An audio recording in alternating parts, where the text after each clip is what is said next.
Hello guys, good morning to all of you. I Amit Kumar welcome you all in IIT Manthan. So today we are going to start with chapter motion of class 9th. So please be attentive.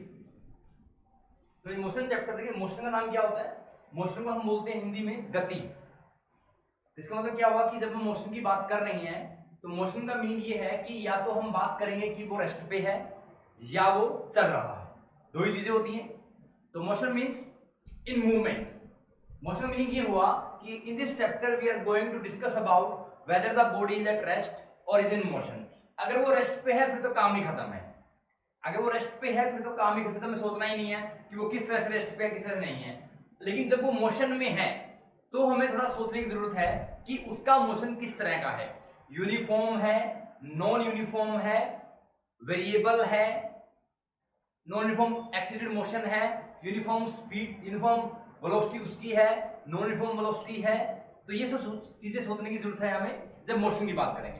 तो motion से पहले मैं आपसे discuss करना चाहूंगा कि types of quantities, कि quantity के टाइप्स क्या क्या होते हैं। What are the types of quantities which we have to deal with in motion? So there are two types of quantities. One is scalar quantity,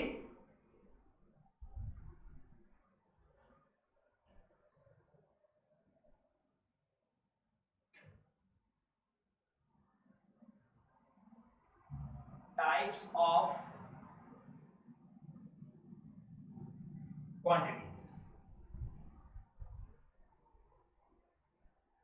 So first of all we are going to discuss the types of quantities. So there are two types of quantities which we have to deal in motion chapter. So number one is scalar quantity. Scalar quantity. Number two is vector quantity. So these are the two quantities जिनके बारे में हमने पहले पढ़ना है। So motion के chapter में start करने से पहले मैं आपके साथ दो क्वांटिटी के बारे में डिस्कस करना चाहूंगा। So first is scalar quantity, second is vector quantity. So in scalar quantity में क्या होता है, देखो दो चीजें होती हैं, one is magnitude, one is direction. तो जिस भी क्वांटिटी का सिर्फ मैग्नीट्यूड होगा, मीन्स वैल्यू होगी, कोई ना कोई न्यूमेरिकल वैल्यू होगी, लेकिन वो वैल्यू हमें ये नहीं बताएगी कि उसकी डायरेक्शन किस तरफ है, वो क्वांटिटी क्या होंगी, स्केलर होंगे। It means those quantities which are having magnitude only but no direction, those quantities are called scalar quantities. क्या होगा, scalar quantities.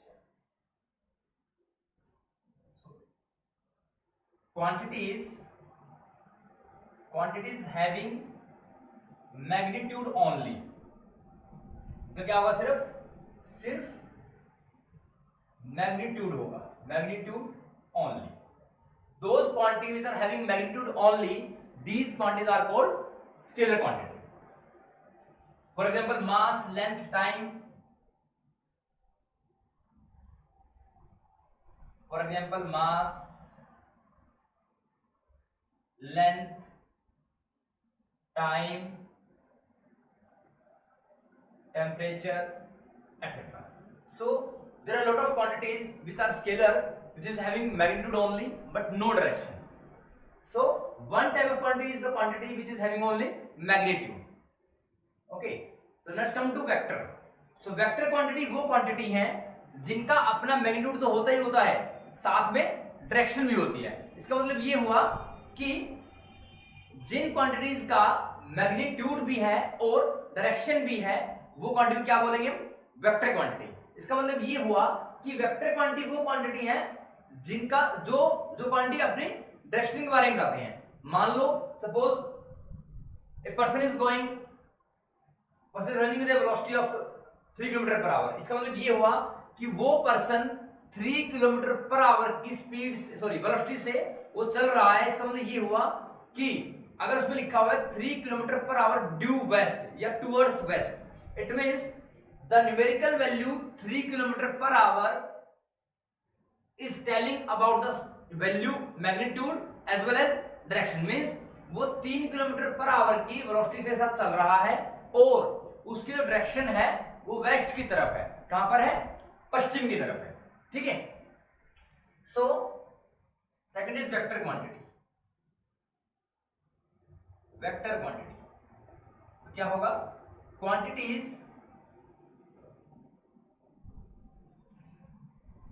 Having both magnitude as well as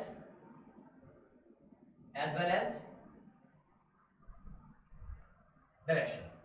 तो जिन क्वांटिटी का मैग्नीट्यूड भी होगा और डायरेक्शन भी होगा, for example velocity, acceleration, force, moment of force, so like velocity, acceleration, force, moment of force. So there are a lot of quantities which are having both magnitude as well as direction. अब इनका represent करने का तरीका क्या है? How to represent the scalar quantities and vector quantities. So in scalar quantities, what we do, we are having only magnitude. It means there is no need to represent any additional symbol. For example, mass के लिए क्या होता है? मास के लिए use करते हैं m small भी हो सकता है, length l, time t, temperature capital t. These are the representation or the symbol used for representation of scalar quantity. तो स्केलर क्वांटिटी को हम एज यूजुअल जैसी वो होती हैं वैसे रिप्रेजेंट करते हैं। Okay, so come on to vector quantities. Vector quantities को हम रिप्रेजेंट करने के लिए एक सिंबल यूज करते हैं, उसको एरो बोलते हैं।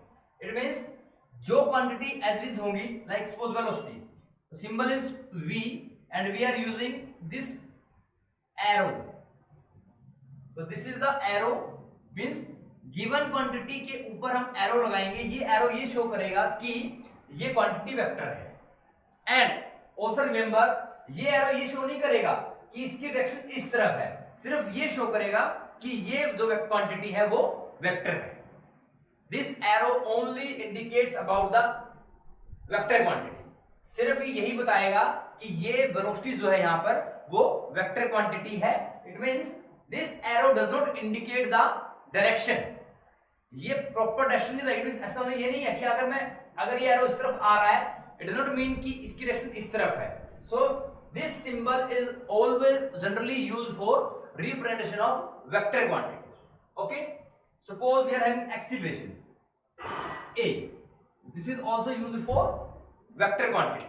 So a is acceleration, v is velocity, and this symbol is used for vector quantities, velocity, acceleration. Similarly, moment of force. So there are a lot of quantities which are vector quantities, and those vector quantities which are having magnitude as well as direction. So those quantity can be represented by quantity with an arrow on its head.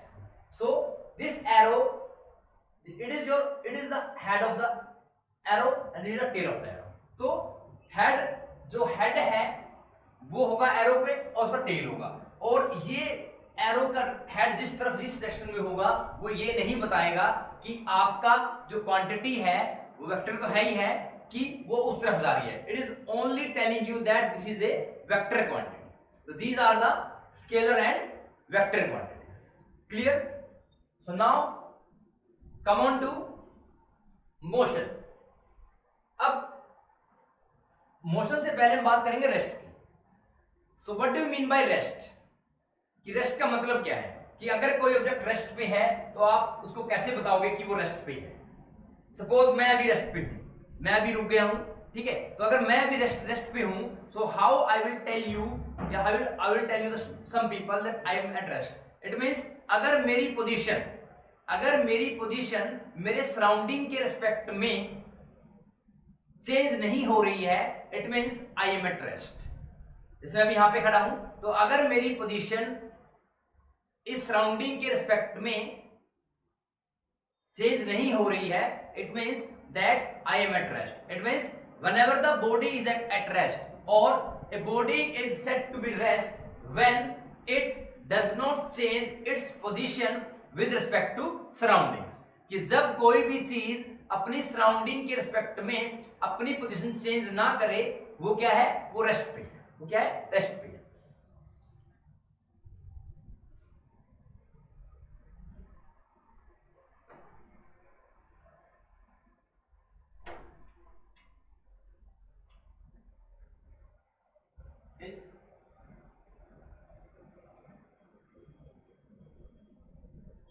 Rest. क्या होगा कि अगर कोई body surrounding के aspect में अपनी position change ना करे, इट मींस एन ऑब्जेक्ट और a body said to be at rest, a body is said to be at rest, is said to be at rest if it does not change its position with respect to its surroundings। अगर कोई भी object अपने surrounding के respect में अपनी position change नहीं करती है, तो बॉडी को हम बोलेंगे वो रेस्ट पे है, वो रेस्ट पे है। ठीक है,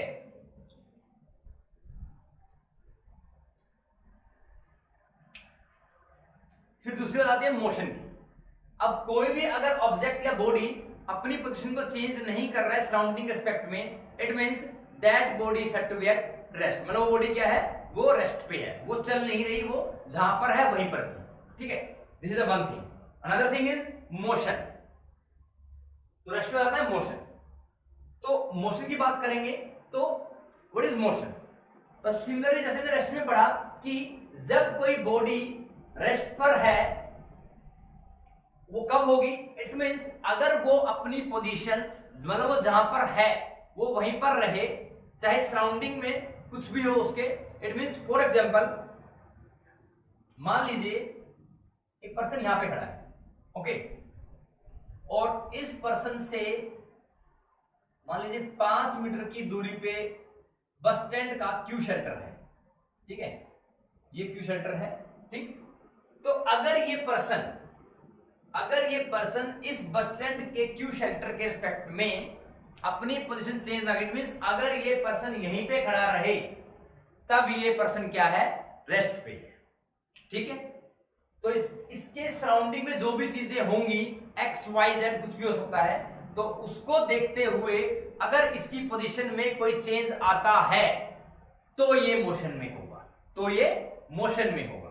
तो अगर इस पर्सन की पोजीशन में सराउंडिंग को देखते हुए अगर कोई चेंज नहीं आता है, it means the person is at rest. It means the body is said to be at rest when it does not change its position with respect to surroundings. कोई भी बॉडी रेस्ट पर तब होती है अगर वो अपनी पोजीशन सराउंडिंग को देखते हुए चेंज ना करे। ठीक है, मींस जो बॉडी जहां पर है वहीं पर रहे। ठीक, नंबर 2 मोशन। तो अगर कोई बॉडी मोशन में होगी तो वो बॉडी मोशन में तब कही जाएगी जब वो अपनी पोजीशन को सराउंडिंग के रिस्पेक्ट में चेंज कर ले। फॉर एग्जांपल, ये एग्जांपल लेते हैं। अभी मान लो ये 5 मीटर की दूरी पे है। ठीक है, मान लो कुछ देर बाद इसकी पोजीशन यहां पर आ गई, इट मींस अब ये इसकी दूरी कितनी होगी, 2 मीटर होगी फॉर एग्जांपल, लेट अस से। तो इट मींस क्या हुआ कि इस पर्सन की पोजीशन पहले तो 5 मीटर थी, अब क्या होगी, 2 मीटर। इट मींस इस पर्सन की पोजीशन सराउंडिंग को देखते हुए चेंज हो गई है। इनिशियल पोजीशन इसकी यहां पर थी, अब कुछ देर बाद इसकी पोजीशन यहां पर है। It means at initial stage ये पर्सन यहां पर था, अब कुछ देर बाद मींस कुछ सेकंड्स बाद या कुछ मिनट बाद वो पर्सन यहां पर होगा। It means there will be a change in the position of the object with respect to surroundings. ठीक है, सो मोशन।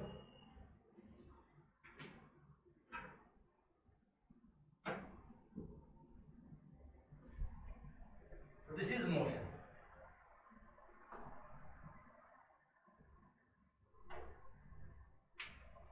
क्या होगा, a body is said to be in motion, is said to be in motion if it changes its position with respect to its surroundings। तो अगर कोई body अपनी surrounding को देखते हुए अपनी पोजीशन चेंज करती है, इसका मतलब वो बॉडी क्या है, वो बॉडी मोशन में है। वो बॉडी क्या है, मोशन में, मींस वो बॉडी चल रही है। अगर वो वही बॉडी अगर अपनी पोजीशन चेंज ना करे, मींस वो बॉडी जहां पर थी वहीं पर है। ठीक है, so there are two things, rest and motion. अब एक बॉडी क्या है, अपनी वही उसी पोजीशन पे है, वो रेस्ट पे है। एक बॉडी क्या है, वो अपनी पोजीशन को चेंज कर रही है, वो क्या है, मोशन में। ठीक है, तो अब इसके बाद मैं कहना चाहूंगा कि देखो रेस्ट एंड मोशन भी अपने आप में एक रिलेटिव चीज है, कि कोई बॉडी रेस्ट पे है, हो सकता है कि वो बॉडी किसी और को मोशन में लगे, या कोई बॉडी मोशन में है, किसी और को वो रेस्ट पे लगे। It means everything is depending on surrounding, कि हम किसके रिस्पेक्ट में बात कर रहे हैं। हम जिस भी चीज के रिस्पेक्ट में बात करेंगे उसी को बेसिस लेते हुए हम डिस्क्राइब करेंगे कि क्या बॉडी रेस्ट पे है या बॉडी मोशन में है। ओके, सो अब मैंने क्या बोला, topic is rest and motion both are relative, कि रेस्ट और मोशन दोनों आपस में रिलेटिव हैं। फॉर एग्जाम्पल, अब मान लीजिए सपोज कोई पर्सन ट्रेन में ट्रेवल कर रहा है, ठीक है, एक पैसेंजर है, वो ट्रेन में बैठा हुआ है, वो पैसेंजर ट्रेन में बैठा हुआ है, तो अगर मैं बताना चाहूं कि उस पैसेंजर की वेलोसिटी, अगर मैं एक पर्सन बाहर खड़ा हूं, अब मान लीजिए एक ट्रेन जा रही है, उसके अंदर एक पैसेंजर बैठा है, ठीक, और एक पर्सन बाहर खड़ा है प्लेटफॉर्म पे, और ट्रेन इज मोशन, और ट्रेन मोशन में है। तो अगर मैं कहना चाहूं कि उस पैसेंजर की वेलोसिटी जो बाहर बंदा खड़ा है उसके रिस्पेक्ट में क्या है, मोशन में। मींस वो पर्सन, जो पैसेंजर जो ट्रेन में बैठा हुआ है, मतलब ट्रेन चल रही है, तो उस पैसेंजर की वेलोसिटी जो बाहर एक पर्सन प्लेटफॉर्म पे खड़ा है उसके रिस्पेक्ट में मोशन में है, नंबर 1। नंबर 2, उसी पैसेंजर की वेलोसिटी जो उस ट्रेन के अंदर और पैसेंजर बैठे हुए हैं उसके रिस्पेक्ट में रेस्ट पे है। ये सेकंड थिंग होगी। तो that's why rest and motion are called relative. तो दोनों आपस में क्या है, रिलेटिव है, क्योंकि डिपेंड किस पे करेगा, सराउंडिंग्स पे, कि सराउंडिंग को देखते हुए हमारी पोजीशन किस तरह से है, that will describe the state of rest और स्टेट ऑफ मोशन। तो एग्जांपल दिया मैंने कि एक पैसेंजर ट्रेन में बैठा हुआ है और वो ट्रेन मूव कर रही है, तो उस पैसेंजर की वेलोसिटी जो बाहर बंदे खड़े हैं ट्रेन से बाहर, जो कि रेस्ट पे हैं, ठीक है, तो ट्रेन मोशन में है और पर्सन बाहर खड़े हैं, तो जो पैसेंजर ट्रेन के अंदर बैठा हुआ है और जो ट्रेवल कर रहा है, तो उस पैसेंजर की वेलोसिटी बाहर जो बंदे खड़े हैं ट्रेन से बाहर, उसको देखते हुए वो मोशन में है।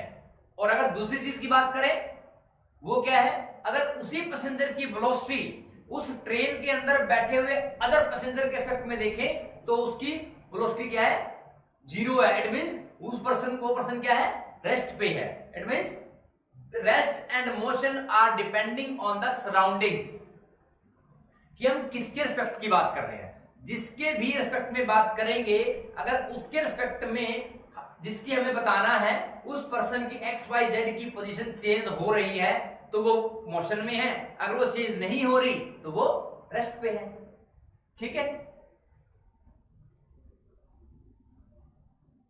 So rest and motion are both relative,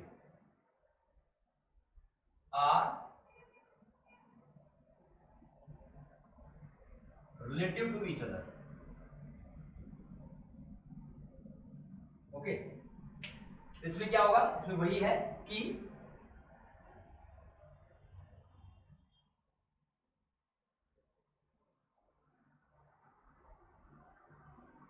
the position of a passenger traveling in a train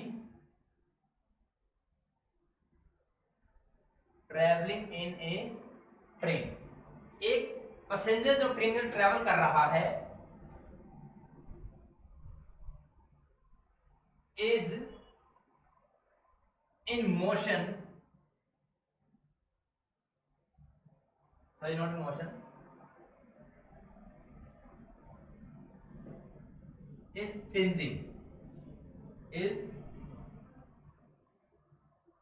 changing with respect to the person standing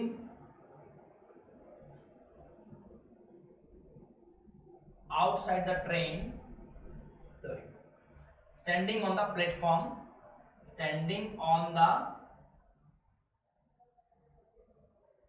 platform outside the train. तो अगर कोई पैसेंजर ट्रेन के अंदर ट्रेवल कर रहा है तो उस पैसेंजर की पोजीशन हमेशा चेंज होती रहेगी जो पर्सन प्लेटफॉर्म पे खड़ा है ट्रेन से बाहर। मींस इसका मतलब क्या हुआ कि अगर मैं उस पैसेंजर की पोजीशन बताना चाहूं वो क्या होगी, चेंज होगी। इट मींस वो पैसेंजर क्या होगा, that passenger is in motion with respect to the person standing on the platform.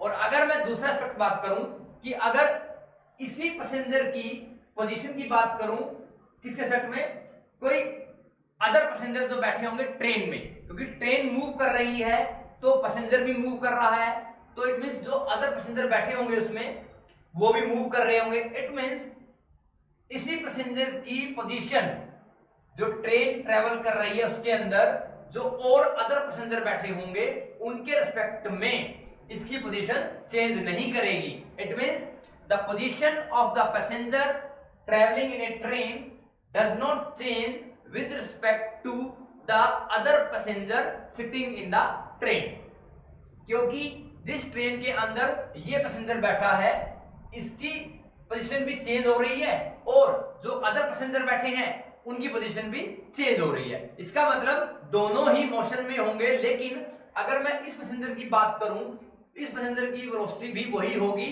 जो अदर पैसेंजर की होगी, तो the change in velocity will be zero. It means there will be no change in the position. ठीक है, तो बड़ी क्लासों में यही कॉन्सेप्ट हो जाता है किसमें, रिलेटिव वेलोसिटी में। ठीक है, इट मींस किसी भी चीज की पोजीशन उसके सराउंडिंग के रिस्पेक्ट में ही पता लगती है कि वो रेस्ट में है या मोशन में है। ठीक है, so come on to next topic.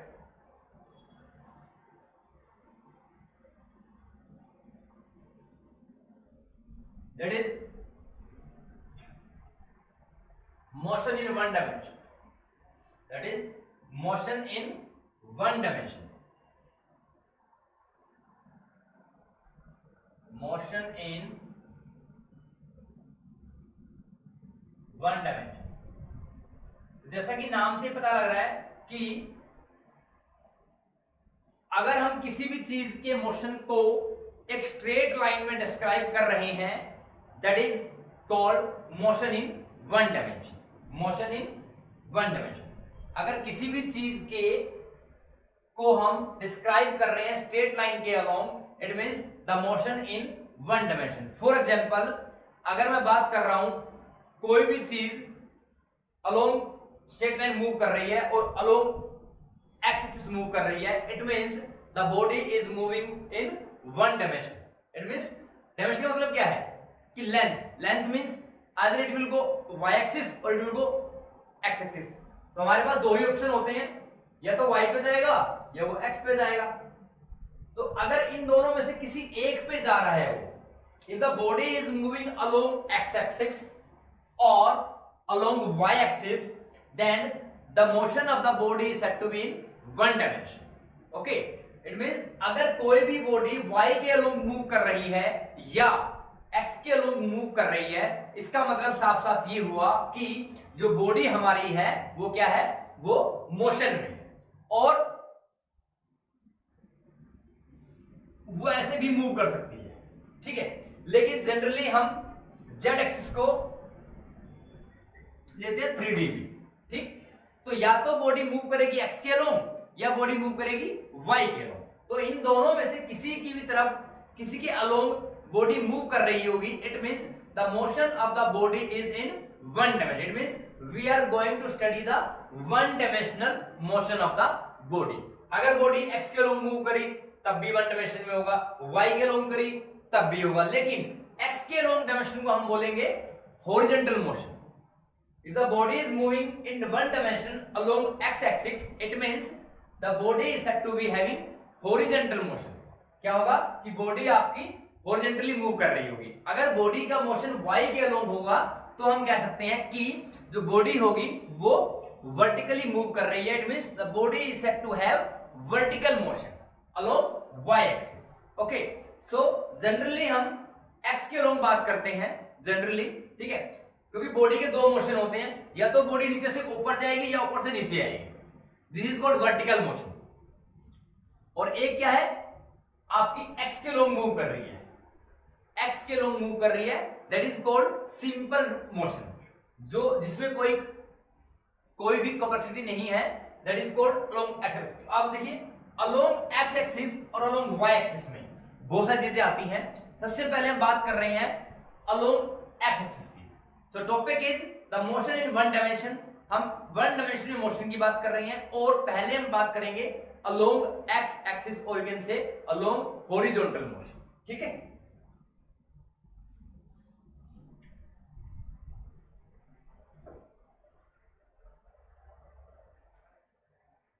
So अब सर्टेन कुछ टर्म्स होती हैं जो हम डायमेंशंस में बात करेंगे।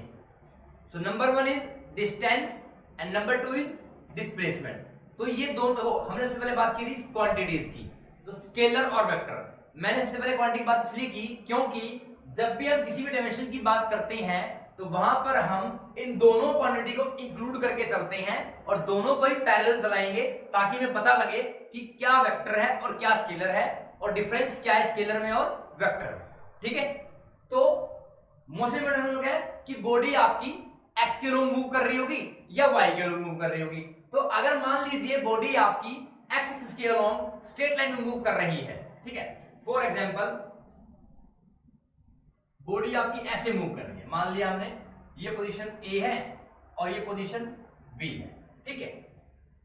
तो suppose a person starts from A and it reaches B. वो ए से स्टार्ट किया और बी पर पहुंचा, ठीक है। मान लीजिए उसने एक्स डिस्टेंस कवर किया, ठीक है, एक्स कवर कर लिया, और अगर वही पर्सन बी से ए की तरफ वापस आ जाए, इट मींस एक्स फिर चला हो, ठीक। It means motion is from A to B then B to A. सो इसका मतलब ये हुआ, तो अगर ऐसी कंडीशन में हमें डिस्टेंस बताना हो तो डिस्टेंस क्या होगा, तो ए से बी मूव किया वो एक्स मीटर, एक्स मान लिया हमने, और बी से ए किया एक्स मीटर, तो टोटल डिस्टेंस कितना हो जाएगा, डिस्टेंस क्या है ए टू बी, ठीक। तो अगर हम बात करें ए टू बी पे गया, अगर मान लो पर्सन सिर्फ ए से बी की तरफ जाता तो डिस्टेंस क्या होता, एक्स मीटर होता। कितना होता, सिर्फ ए से बी की तरफ मूव किया, मींस ए से चला और बी की तरफ आ गया, तो क्या बनेगा, एक्स मीटर हो गया, ठीक है।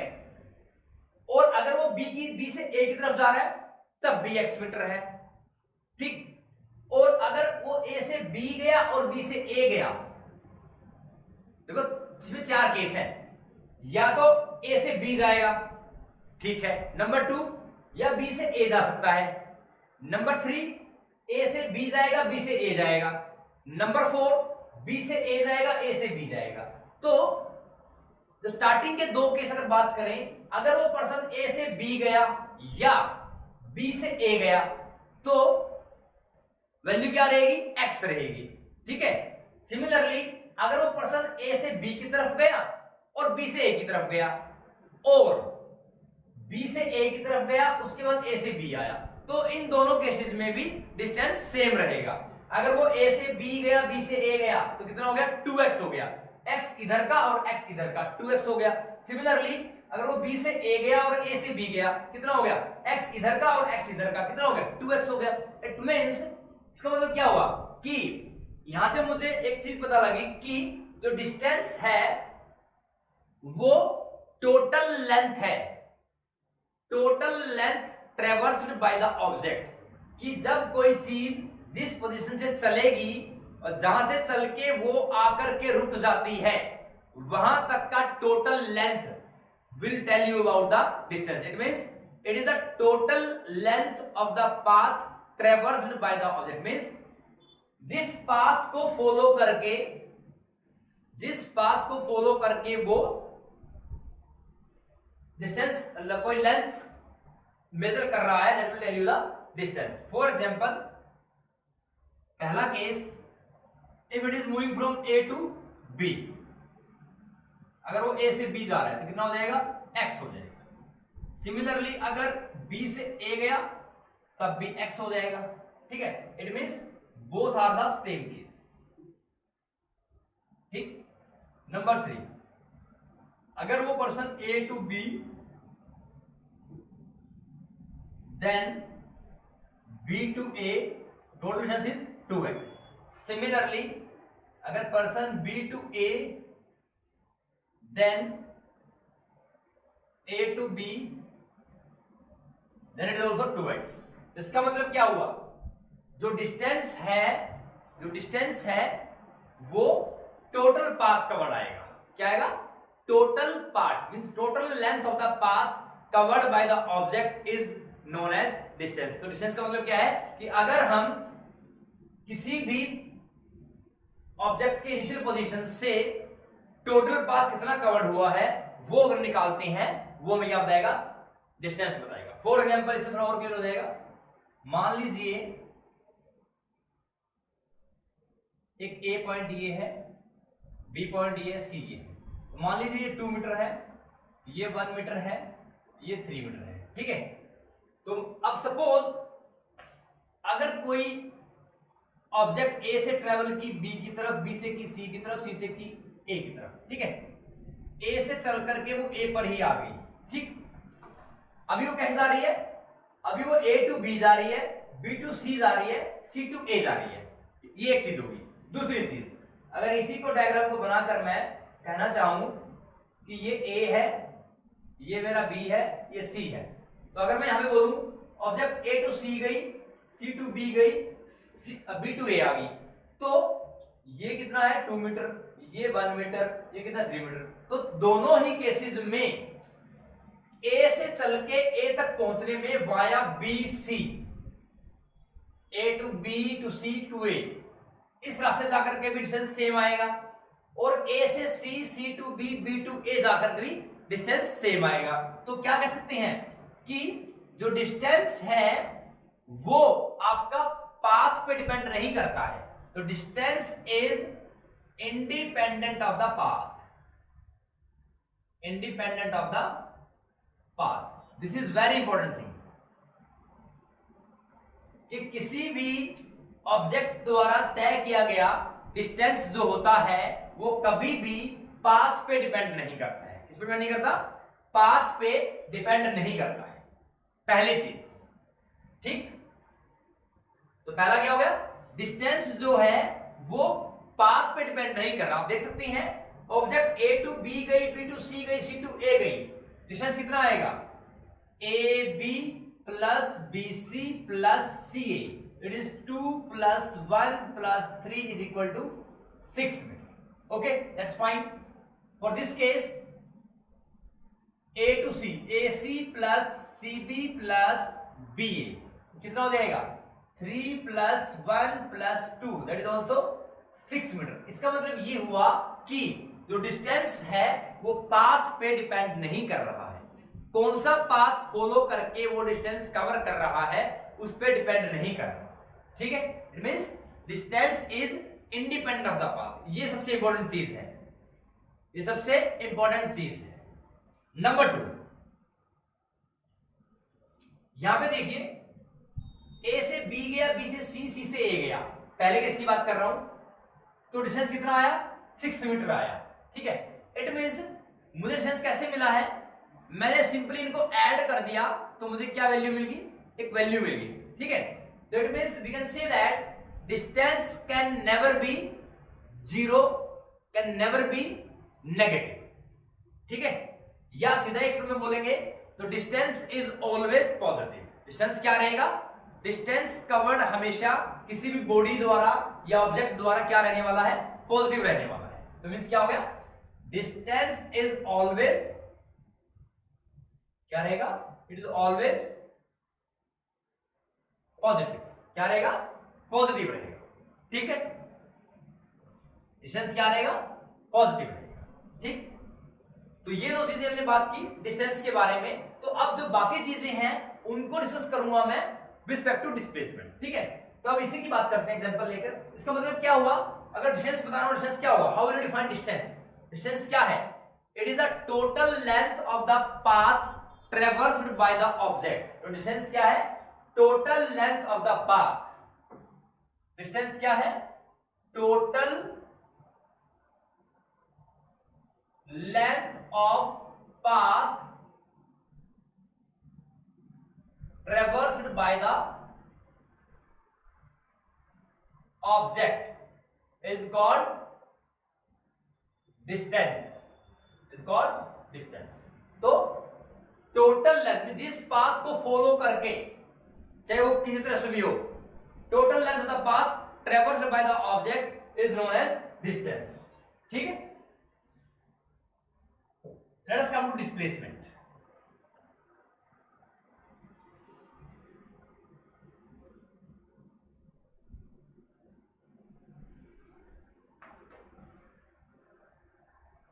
Displacement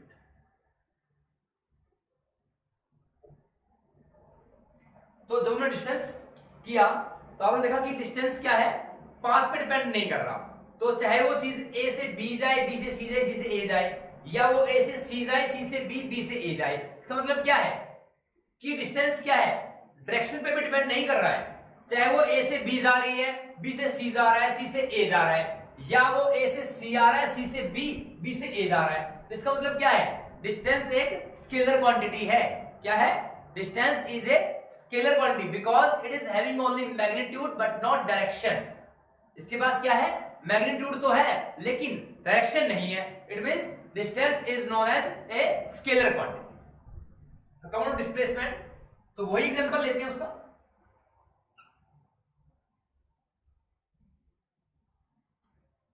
this is a, this is B, this is C, okay।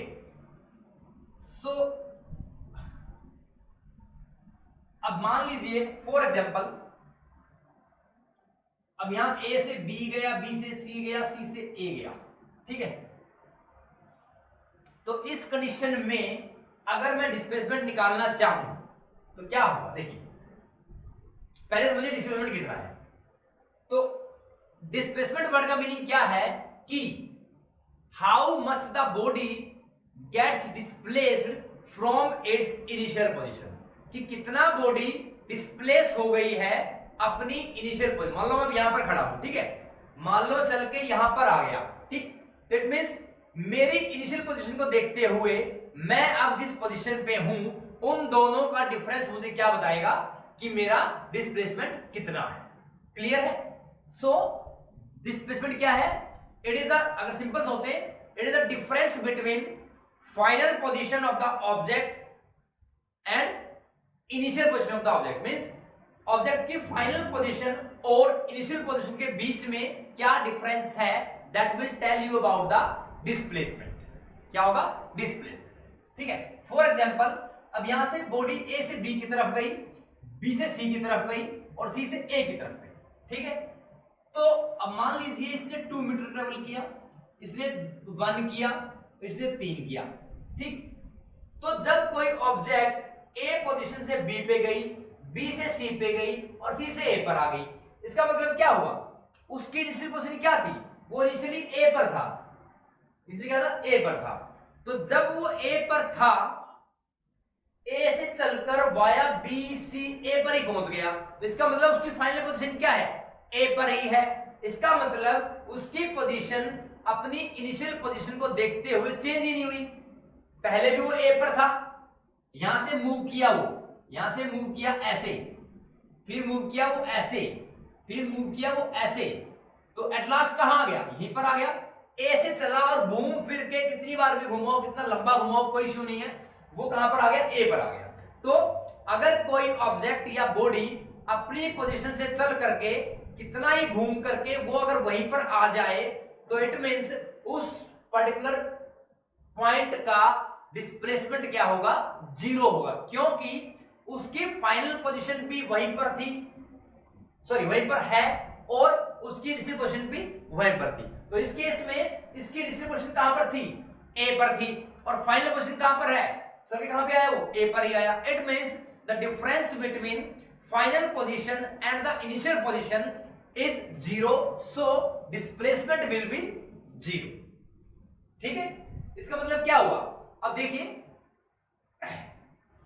यहां पर डिस्प्लेसमेंट क्या है, पाथ पे डिपेंड कर रहा है, पाथ पे, भले इस क्वेश्चन में ना कर रहा हो, क्योंकि लेकिन अगर मैं इसी क्वेश्चन की बात करूं, ठीक, तो पहले ये समझ लीजिए कि कोई भी ऑब्जेक्ट या बॉडी जिस पोजीशन से चल करके उसी पोजीशन पे वापस आ जाए, तो उस पर्टिकुलर पोजीशन के लिए उस बॉडी का डिस्प्लेसमेंट क्या होगा, जीरो होगा। क्या होगा, जीरो होगा।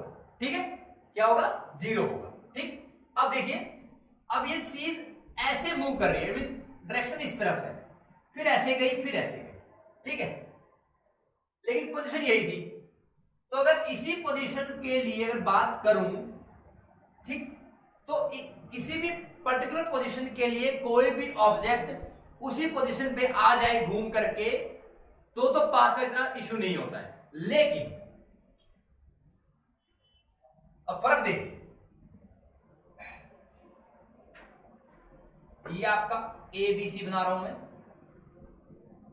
ए बी सी, ठीक है, ए बी सी हो गया। अब देखिए, मान लीजिए ये 2 मीटर मूव किया, ठीक, और ये 3 मीटर मूव किया, मान लिया, और ये आपका 1 मीटर मूव किया। फॉर एग्जाम्पल ये मूव करके यहां 2 मीटर और चला गया, ठीक, और पोजीशन क्या थी, यहां पर, ए पर। ध्यान से समझिएगा कि पर्सन ए से मूव किया बी की तरफ 2 मीटर, बी से सी किया 3 मीटर, सी से ए गया 1 मीटर। इट मींस यहां से चलकर जब वो यहां गया, फिर यहां गया, फिर यहां गया, तो ए पे आके क्या हो गया, वो जीरो हो गया। इंपॉर्टेंट पहली चीज जो हम डिस्कस कर चुके हैं। अब वो क्या गया, वो 2 मीटर और आगे चला गया, 2 मीटर क्या हो गया, वो और आगे चला गया, ठीक। तो अर्लियर वो ऐसे मूव कर रहा था, ऐसे, ठीक, क्लियर है। तो अगर इसको मैं ऐसे समझूं, ये चीज है, एक पर्सन ए से बी गया, ठीक, फिर वापस बी से ए आया, और वो ऐसे निकल गया यहां पर, यही क्वेश्चन है। तो अगर पर्सन ए टू बी गया और बी टू ए आया, तो ए तक तो उसका क्या होगा, ए तक उसकी स्पीड क्या होगी, जीरो होगी। लेकिन जब इनिशियली जब वो ए से बी मूव कर रहा था, उसका डायरेक्शन किस तरफ था, इस तरफ था। The total direction means the direction of the motion of the body is initially from A to B, ठीक है। अब कहां आ रहा है वो, बी टू ए। तो ए टू बी जितना उसने मूव किया और बी टू ए मूव किया, वो क्या हो गया, प्लस माइनस नील हो गया, ठीक।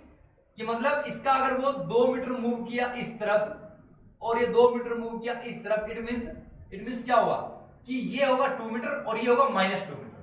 तो 2 metre plus -2 metre is zero. इसका मतलब ये हुआ कि डिस्प्लेसमेंट आपका मैग्नीट्यूड तो बता ही रही है, साथ साथ में आपको डायरेक्शन भी बता रही है कि बॉडी की मूवमेंट किस डायरेक्शन में हो रही है। उसको देखते हुए हम इनिशियल पोजीशन के देखते हुए हम फाइनल पोजीशन निकाल रहे हैं। तो बॉडी ए पर थी, ए से मूव की 2 मीटर, 2 इधर आ गई, तो नील कितना हो गया, 0 हो गया।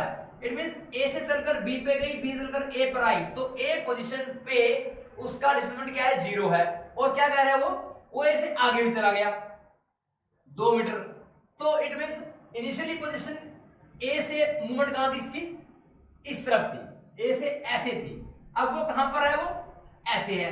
It means initial position A को देखते हुए उसका डिस्प्लेसमेंट कितना है, -2 मीटर है। कितना है, -2 metre. It means displacement can be zero, negative and positive. तो हम दो केसेस कर चुके हैं, जीरो वाला भी कर चुके हैं और नेगेटिव वाला भी कर चुके हैं। तो इसका मतलब ए से बी गया, बी से ए आया, तो यहां तक इसका क्या बन गया, डिस्प्लेसमेंट जीरो बन गया। The total displacement of the body from A to B and B to A is zero and from A to C it is -2 metre. Why it is minus, because initially the motion of the body is from A to B. Motion इस तरफ था, वो ऐसे चल रही थी, और final position किस तरफ है, इस तरफ है। इट मींस इनिशियल मोशन को देखते हुए कि दिस डायरेक्शन में इनिशियल मोशन था, अब जो फाइनल मोशन है वो किस तरफ है, वो अपोजिट में है। It means that minus sign indicates the reverse direction. It means direction क्या है, ओरिजिनल डायरेक्शन के अपोजिट में।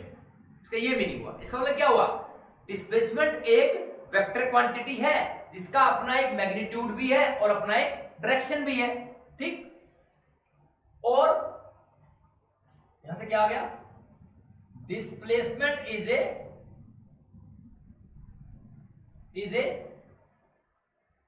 Vector quantity. जैसे कि हमने बताया था आपको कि वेक्टर क्वांटिटी होती है वो क्वांटिटी जिनका मैग्नीट्यूड भी होता है और डायरेक्शन भी होता है, ठीक। और हमने यहां दो केस डिस्कस किए कि displacement can be zero as well as negative. Displacement can be zero as well as negative. Displacement zero भी हो सकता है और नेगेटिव भी हो सकता है, ठीक है। अब नंबर 3 में क्या हुआ, फॉर एग्जाम्पल ये ए ले लिया हमने, ठीक है। एक बॉडी ऐसे ट्रेवल की और ऐसे मीन्स पहले ऐसे की, मान लो ये 4 मीटर ऐसे ट्रेवल किया और 3 मीटर ऐसे किया, ठीक है। तो अब वो बॉडी यहां पर है, ठीक। अगर इस केस में मुझे डिस्प्लेसमेंट निकालना हो तो व्हाट इज डिस्प्लेसमेंट, क्योंकि इसी डायग्राम से मैं यहां पे डिफाइन करने वाला हूं कि व्हाट इज एक्चुअली डिस्प्लेसमेंट। तो देखिए बॉडी ए से बी गई और ए से सी गई, ठीक। एट लास्ट वो कहां पर है, एट लास्ट वो सी पर है। ए से चला बी पे आया, ये सी पे गया। इट मींस फाइनल पोजीशन कहां पर है, सी पर है, इसलिए ये पर है। इसका मतलब ये है कि मुझे ये निकालना है कि ए से सी तक पहुंचने में उसको शॉर्टेस्ट डिस्टेंस कौन सा होगा। ए से सी तक पहुंचने में उसको शॉर्टेस्ट डिस्टेंस कौन सा होगा, तो ये क्या है, तो वो ऐसे आए, इसके ऐसे आने की बजाय उसने ऐसे डायरेक्ट ऐसे आ जाए। So this is called displacement. It means उस पर्सन को ए से सी आना था, तो वो ए से बी क्यों आएगा, सीधा सी पे आ जाएगा। तो this is called displacement. It means it is the shortest path, it is the shortest path covered by the body, or you can say the difference between the final position and the initial position of the object will tell you about the displacement of the object or the body, and it is also vector। ये क्या है, vector होगा। this is your vector। तो body ऐसे आई, तो वो A से B जाए, बी सी जाए, इसके जाने के लिए क्या होगा, सीधा ए से सी जाएगा। It means displacement is the shortest path। displacement is the shortest path traveled, या covered लगा लो, by the body, ठीक है। अब क्या हुआ, डिस्प्लेसमेंट आपका जीरो हो सकता है, नेगेटिव हो सकता है, और अब यहां पे क्या आ गया, पॉजिटिव हो जाएगा। तो यहां से कैसे निकलेगा, AC, so this is right angle triangle, this is hypotenuse and this is both remaining sides। तो AC will be equal to 4 का स्क्वायर प्लस 3 का स्क्वायर, कितना आ जाएगा, 16 plus 9 is 25 and AC square is 25 and AC will be equal to 5। क्या 5। It means it means displacement can B positive, zero and negative. ठीक है, अब बात करेंगे क्या डिस्प्लेसमेंट डिस्टेंस से बड़ा हो सकता है या छोटा ही होता है, वो चेक करेंगे। अब तो इसी के लिए बात करेंगे हम।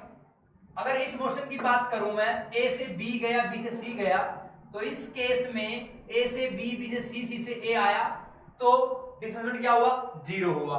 ठीक है, ठीक। लेकिन इसी पोजीशन पे अगर इसी डायग्राम में बात करूं, डिस्टेंस क्या होगा, यहां पर डिस्टेंस होगा 2 + 3 + 1, कितना हो गया, 7 हो गया। कितना हो गया, 7 हो गया। ठीक है, so 2 + 3 + 1 it is 6 metre. It means distance is 6 meter and for the same diagram the displacement will be equal to 0। इसका मतलब क्या हुआ कि किसी भी पर्टिकुलर पाथ के लिए, अगर किसी भी पाथ की बात करूं या किसी भी गिवन डायग्राम की बात करूं, तो उस पर्टिकुलर डायग्राम के लिए डिस्टेंस की वैल्यू या तो आपकी इक्वल होगी या बड़ी होगी। It means you can say कि डिस्टेंस की वैल्यू हमेशा डिस्प्लेसमेंट से या तो वो बड़ी होगी या वो इक्वल होगी, या वो इक्वल। ठीक है, या अदर वर्ड्स में कह सकते हो डिस्प्लेसमेंट की वैल्यू हमेशा डिस्टेंस से छोटी होती है या डिस्टेंस के इक्वल होती है। ठीक, it means distance is always greater than और इक्वल टू डिस्प्लेसमेंट, और डिस्प्लेसमेंट इज लेस देन, तो distance is greater than equal to displacement. Similarly, displacement less than equal to distance। ठीक, तो डिस्टेंस आपका पाथ पे डिपेंड नहीं कर रहा था, लेकिन डिस्प्लेसमेंट आपका पाथ पे डिपेंड करेगा, पाथ पे डिपेंड करेगा। ठीक है, सो अब इनको एक बार समराइज कर लेते हैं, डिस्टेंस को, डिस्प्लेसमेंट को।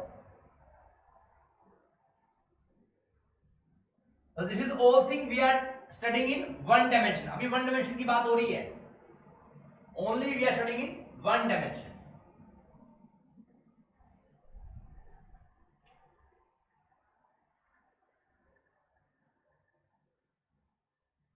Distance and displacement।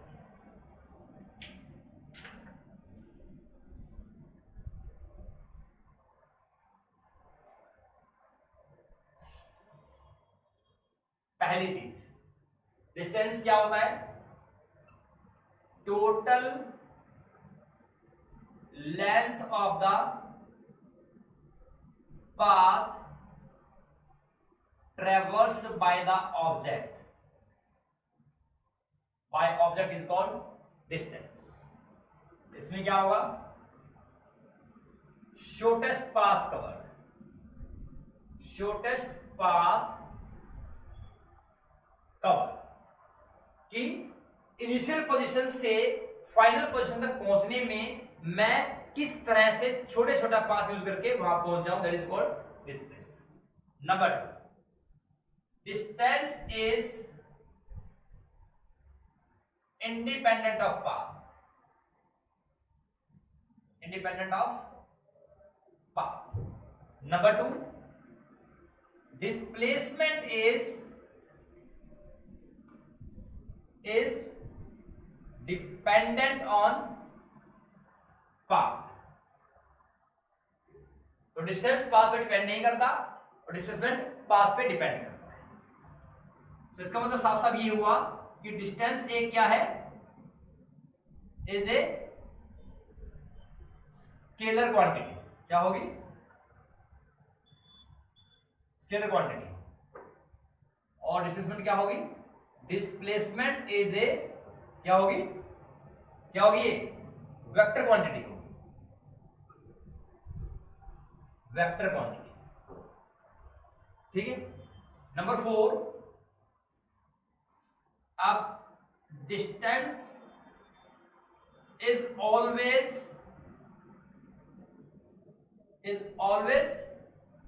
Positive. Distance क्या होगा, पॉजिटिव होगा। ठीक, और डिस्प्लेसमेंट या पॉसिबिलिटी में भी पॉजिटिव, जीरो और नेगेटिव। तो डिस्प्लेसमेंट आपका जीरो भी हो सकता है, पॉजिटिव भी हो सकता है, नेगेटिव हो सकता है, डिपेंडिंग ऑन द पाथ। ठीक है, so distance is always greater than equal to displacement. ठीक है, तो डिस्टेंस आपका डिस्प्लेसमेंट से हमेशा या तो बड़ा हो सकता है या इक्वल होगा, छोटा कभी नहीं होगा। डिस्टेंस का मैग्नीट्यूड कभी भी डिस्प्लेसमेंट से छोटा नहीं हो सकता। Last but not least, displacement